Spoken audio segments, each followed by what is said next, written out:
ছাত্ৰীসকল যোৱাকালি আমি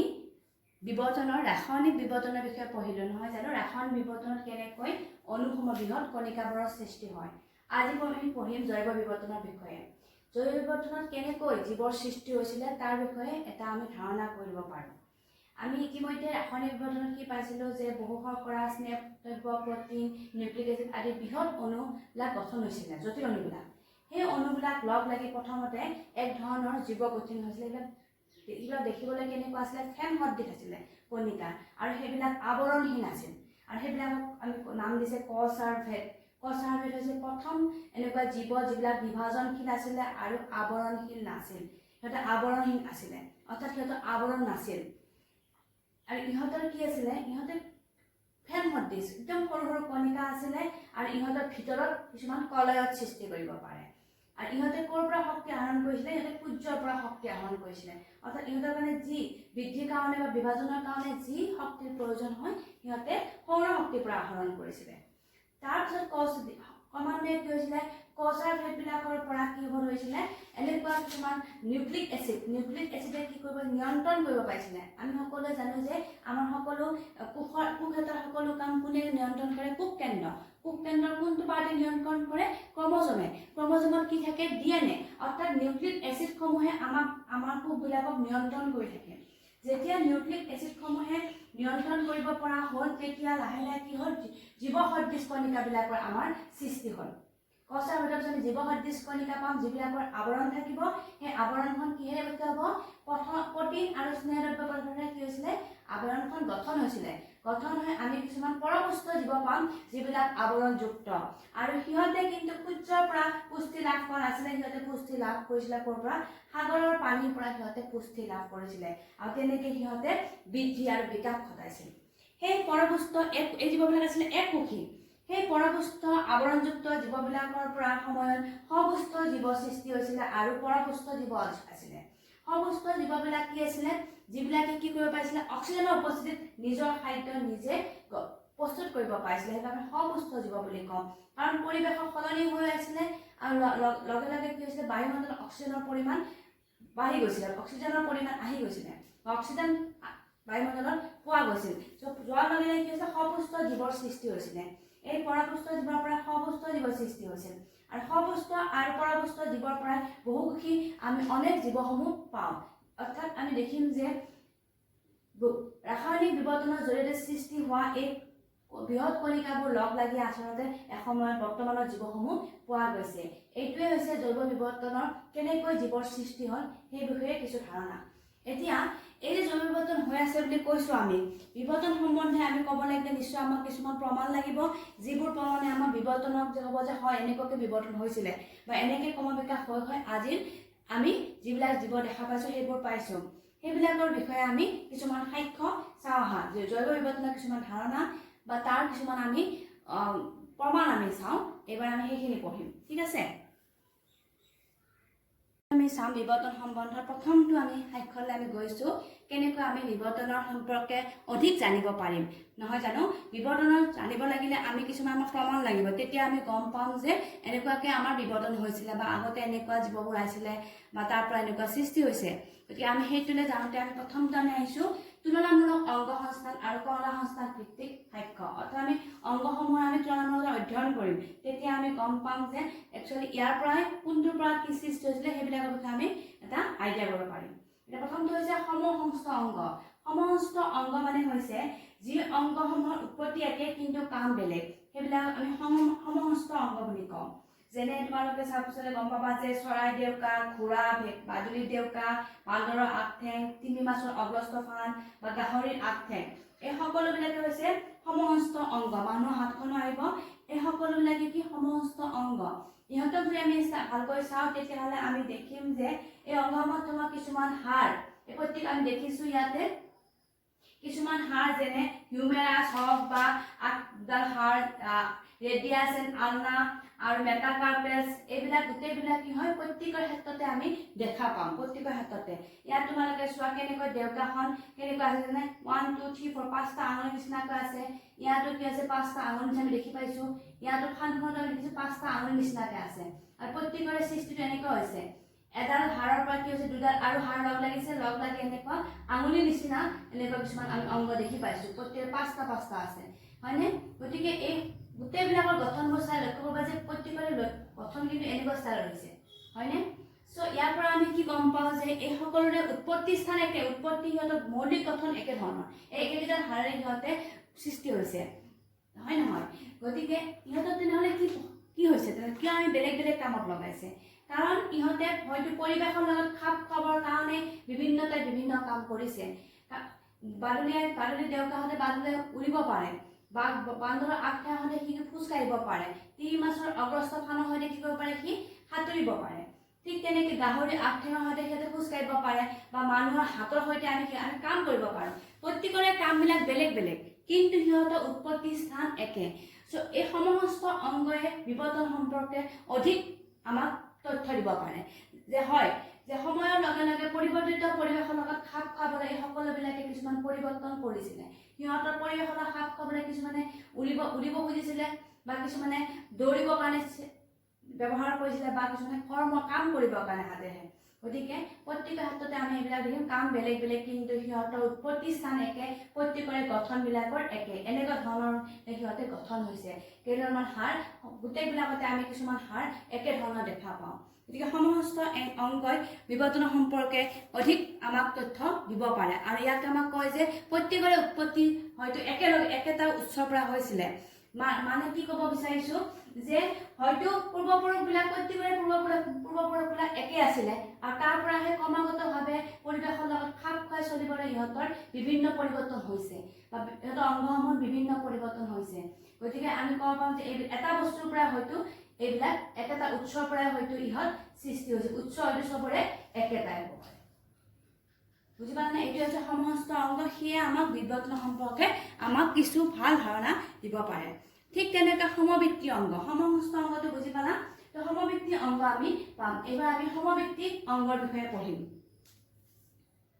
এইবাৰ আমি সমবৃত্তি অংগৰ বিষয়ে চাওঁ। সমবৃত্তি অংগ মানে হৈছে যিবিলাক অংগৰ গঠন আৰু উৎপত্তি বেলেগ কিন্তু কাৰ্য একে, যেনে চৰাইৰ পাখি বা পখিলাৰ পাখি, বাদুলি দেউকা, এইবিলাক হৈছে সমবৃত্তি অংগৰ উদাহৰণ। এতিয়া সমবৃত্তি অংগবিলাকে কেনেধৰণে সহায় কৰে? আমি পাইছোঁ যে সমস্ত অংগবিলাকত কি গঠন আৰু উৎপত্তি একে কিন্তু কাৰ্য বেলেগ। অৰ্থাৎ সমস্ত অংগ আমাক কি বুজায় যে একেটা উৎসৰ পৰা সৃষ্টি হোৱা বুজায়, কিন্তু সমবৃত্তি অংগবিলাক ক'ব বুজে যে পৰিৱৰ্তিত পৰিৱেশৰ লগত খাপ খুৱাই চলিবলৈ ইহঁতৰ কি হয়, অংগবিলাকৰ ৰূপান্তৰিত হয়। সেইটো হৈছে সমবৃত্তি অংগ। আৰু সমবৃত্তি অংগবিলাক আচলতে আমি এনেকৈ ক'ব পাৰোঁ যে সমস্ত অংগসমূহৰ বিভিন্ন ৰূপান্তৰ ঘটে আৰু বিভিন্ন ধৰণৰ সমবৃত্তি অংগৰ সৃষ্টি হয়। যেতিয়া আমাৰ পৰিৱেশৰ লগত খাপ খুৱাই চলিব লগা হয়, তেতিয়া সমবৃত্তি অংগবিলাকৰ সৃষ্টি হয়। যেনে আমাৰ চৰাই দেউকা বা বাদুলি দেউকা বা পখিলাৰ পাখি, এই সকলোবিলাকে একে ধৰণৰ কাৰ্য কৰে। গতিকে আমি সমস্ত আৰু সমবৃত্তি আমি দুটা পাৰ্থক্য পালোঁ। সমস্ত আমাক কি কৰে যে গঠন আৰু উৎপত্তি একে কিন্তু কাৰ্য বেলেগ। সমবৃত্তি কি কয়, গঠন আৰু উৎপত্তি একে বেলেগ কিন্তু কাৰ্য একে, সেইটো হৈছে সমবৃত্তি। সমস্ত অংগই আমাক সমবৃত্তি অংগতকৈ বেছিকৈ আমাক কি কৰিব পাৰে, বিবৰ্তনৰ সম্পৰ্কে বেছি আমাক সাক্ষ্য দাঙি ধৰিব পাৰে,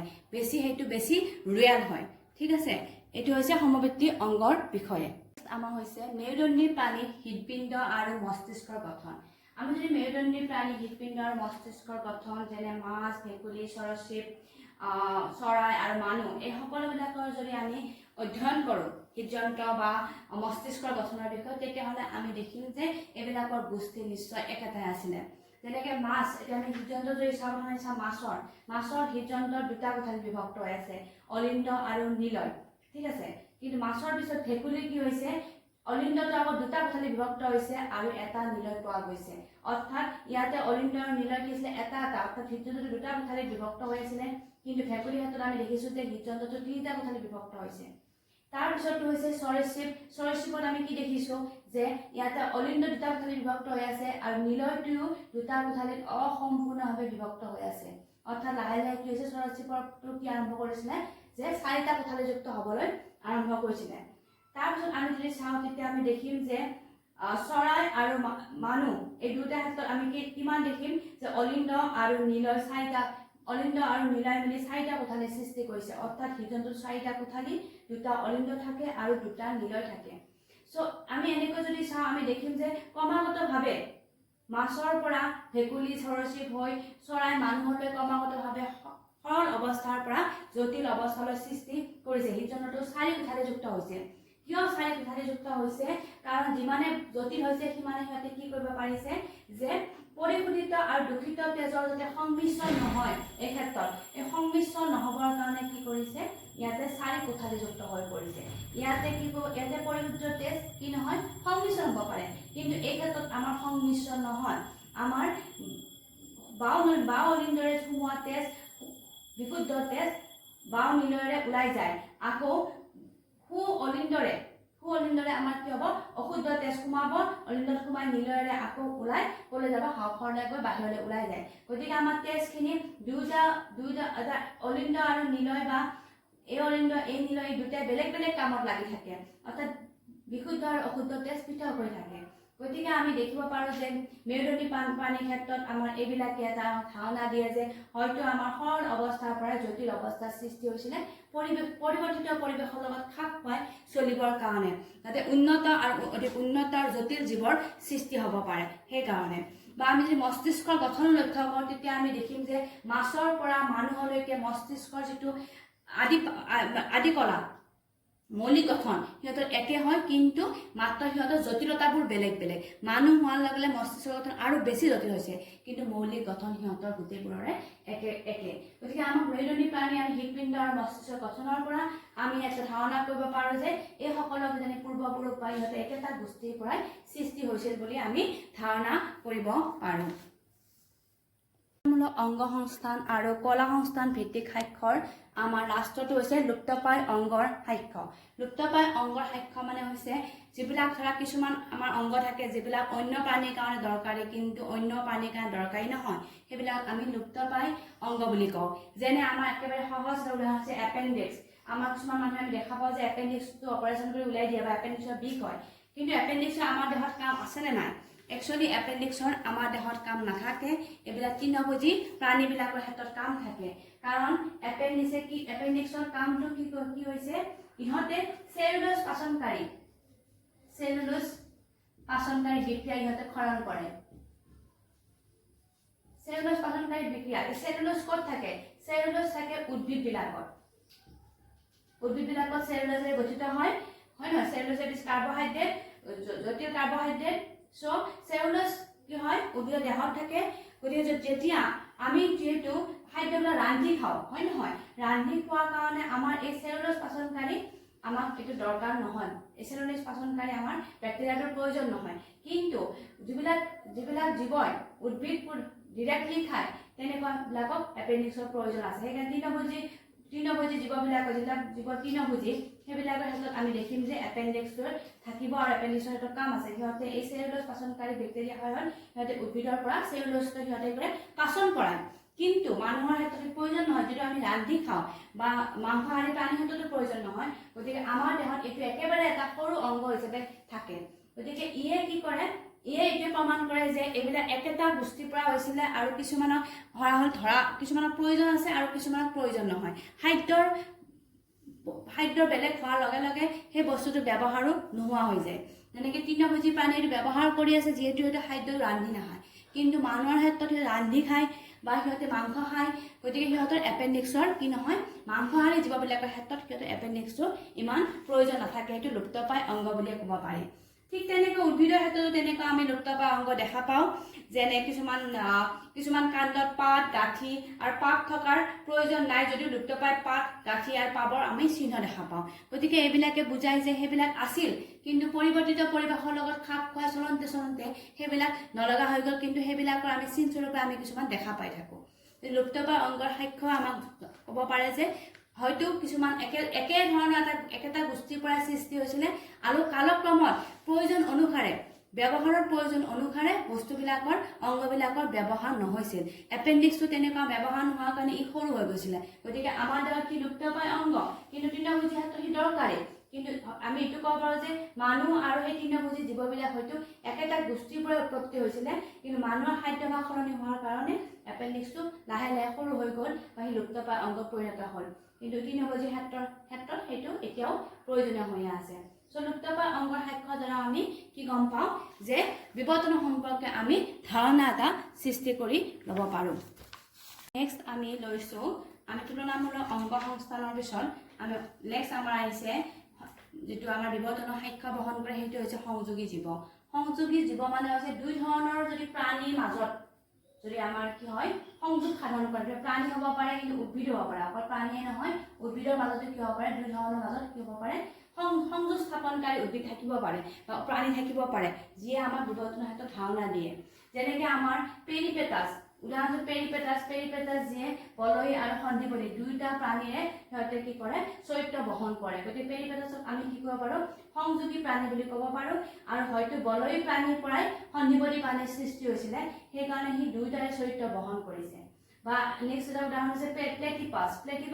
দেখিবলৈ সৰীসৃপ আৰু স্তন্যপায়ীৰ নিচিনা, গতিকে হয়তো সৰীসৃপৰ পৰাই স্তন্যপায়ীৰ সৃষ্টি হৈছিল, এইটো ধাৰণা কৰিব পাৰি। নেক্সট এটা হৈছে উদ্ভিদৰ ক্ষেত্ৰত হৈছে গুপ্তবীজী আৰু নগ্নবীজী উদ্ভিদৰ মাজৰ এটা উদ্ভিদ হৈছে নেটাম, যিয়ে দুয়োটাৰে আমাৰ কি দেখায় চৰিত্ৰ দেখুৱায়। চ' আমি এনেকৈ ক'ব পাৰোঁ নগ্নবীজী বীজী উদ্ভিদবিলাকৰ বিবৰ্তন হয় গুপ্তবীজী উদ্ভিদৰ সৃষ্টি হৈছে, যিহেতু নগ্নবীজী উদ্ভিদত বীজটো নেকেড হৈ থাকে, কিন্তু গুপ্তবীজী উদ্ভিদত বীজটো কি হৈ থাকে নেকেড হৈ নাথাকে, অৰ্থাৎ বীজটো আৱৰণৰ মাজত সোমাই থাকে। চ' আমি এইটো এনেকুৱা ধৰণে সংযোগী জীৱবিলাকৰ অধ্যয়নে আমাক কি দিয়ে বিবৰ্তনৰ ক্ষেত্ৰত আমাক কি কৰিব পাৰে সহায় কৰিব পাৰে, ই সাক্ষ্য বহন কৰে। ঠিক তেনেকৈ আকৌ আমি এনেকুৱা সুধিব পাৰোঁ যে উদ্ভিদবিলাকৰ পৰাই কিজানি প্ৰাণীবিলাকৰ সৃষ্টি হৈছিলে, তেনেকুৱা উদাহৰণো আমাৰ আছে। ইউগ্লেনা নামৰ জীৱবিধে কি কৰে, ইউগ্লেনা নামৰ জীৱবিধে কি কৰে, ইহঁতে প্ৰাণী আৰু উদ্ভিদ আৰু প্ৰাণী আমি কম, উদ্ভিদ আৰু প্ৰাণী এই দুয়োটাৰ মাজত সংযোগী জীৱ হিচাপে কাম কৰে। অৰ্থাৎ উদ্ভিদৰ কেৰেক্টাৰ বহন কৰে ইউগ্লেনাই আৰু প্ৰাণীৰ কেৰেক্টাৰো বহন কৰে ইউগ্লেনাই। গতিকে আমি এনেকুৱাও ক'ব পাৰোঁ যে উদ্ভিদবিলাকৰ প্ৰায় ক্ৰমাগত পৰিৱৰ্তন হৈ প্ৰাণীবোৰৰ সৃষ্টি হৈছিল নেকি, বা উদ্ভিদবোৰ আগতে সৃষ্টি হৈছিল নেকি। তো এনেকুৱা ধৰণৰ কথা আহে। আচলতে উদ্ভিদবোৰে চাব লাগিলে উদ্ভিদবিলাক আগতে সৃষ্টি বুলি ক'ব লাগিব প্ৰাণীতকৈ, যিহেতু সপুষ্ঠ জীৱ সৃষ্টি হৈছিলে। চ' ইউগ্লেনা তাৰ এটা উদাহৰণ, য'ত আমি কি পাব পাৰোঁ যে উদ্ভিদ আৰু প্ৰাণীৰ মাজত এটা লিংক হয়, এটা সংযোগী কানেক্টিং লিংক হয় বিটুইন প্লান্টছ এণ্ড এনিমেলছ। চ' আমি সংযোগী জীৱ বা কানেক্টিং লিংকৰ জৰিয়তেও আমি বিবৰ্তনৰ বিষয়ে আমি কিছুমান ধাৰণা কৰি ল'ব পাৰোঁ যে জীৱবিলাকৰ কেনেকৈ সৃষ্টি হৈছিলে, মাজৰ জীৱবিলাকে সেইটো হোৱাত আমাক সহায় কৰিছে। চ' আজিলৈ আমি এইখিনিয়ে, পিছৰ ক্লাছত আমি আৰু এটা অতিকৈ দৰকাৰী বিবৰ্তনৰ ক্ষেত্ৰত সাক্ষ্য আমি জীৱাশ্মৰ সাক্ষ্যটো পঢ়িম, যিটোৰ ধাৰণাৰ দ্বাৰা আমি গম পাম যে জীৱবিলাক কেনেকুৱা আছিল, সেই বিষয়ে আমি খুব ভালদৰে আমি জানিব পাৰিম। চ' নেক্সট আমি পঢ়িম জীৱাশ্মৰ সাক্ষ্য। আজিলৈ এইখিনিয়ে, থেংক ইউ।